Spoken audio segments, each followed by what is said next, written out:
Hello and welcome to our task 1.2 in our course, where now we start to get into one of our main themes that run across the entire course. And that is, as you can see from the title, reading. The other one being writing, of course.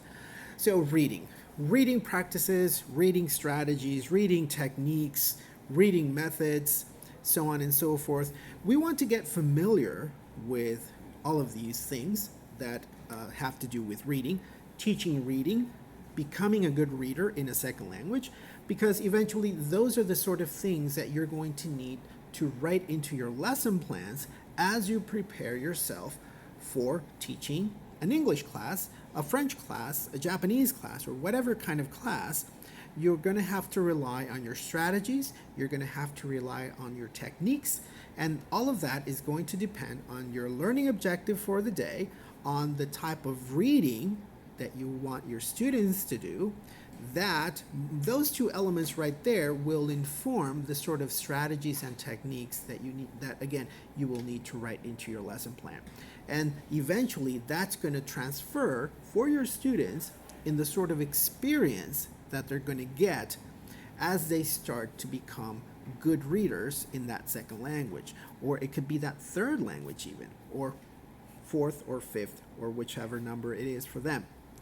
So in this specific task, you're going to get an opportunity to explore topics such as intensive reading, such as extensive reading. On the other hand, or complementary to that, I think is more adequate, you're going to get to explore some topics such as top-down and bottom-up reading. So they have somewhat of a relationship with intensive and extensive reading. It's pretty much how you approach the reading.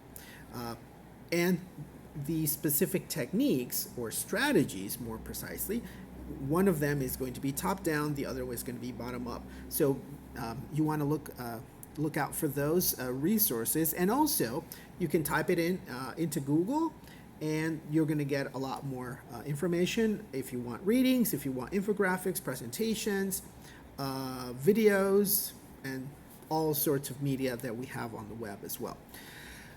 And at the end of that, well, you want to have an idea of or an initial idea.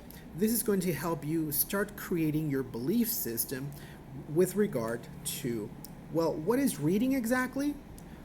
What is going on in my students' brain as they start to become readers in a second language? How are they identifying the phonetics? How are they transferring the glyphs that are printed on a text, on a document? How are they working that in their brains and then turning that into sound? And how are they taking those little bits of sound and turning them into a short syllable? And how are they connecting the syllables into a word? And how are they connecting the word into an expression and a sentence and eventually a paragraph? I think we can stop more or less right about there. So once you get a concept of how that process works, you're gonna start to have a deeper understanding of what actually goes on in reading. And once you do that, as a teacher, well, you're going to be able to narrow in on specific parts of that process across a course, a language course. So maybe one day you focus on the syllables, another day on the morphemes, another day on the expressions, another day on reading sentences, and so on. And the way you approach it, if from a top-down or from a bottom-up perspective, that's going to change your lesson plan entirely. So that's more or less what we want to explore in our task 1.2, and eventually towards the delivery that you're going to do for this task is, well, that diagram. Once you go through the content, start reflecting, well, in your mind, from your point of view, how do you see this reading process happening in the brains of your students?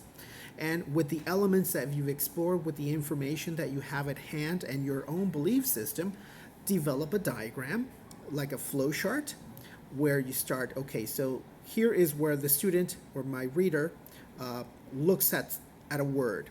And how are they breaking it up? How do they turn that into sound? And like I said before, all of that process. How do they go through that process eventually until reading the entire paragraph? And then across that flow chart, you'll want to signal out where certain strategies are taking place, so that that way you'll have a much clear understanding of that context, of that process, and how it takes place. And eventually, that will be very important for you as you become a teacher in a second, third, or fourth language, or whichever number language it may be.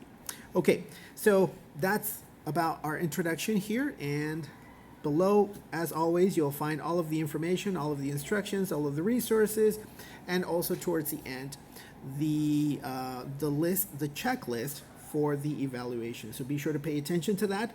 There you'll have a guide, a good guide, as to how you need to deliver your work for this task. Alrighty, let's get going then.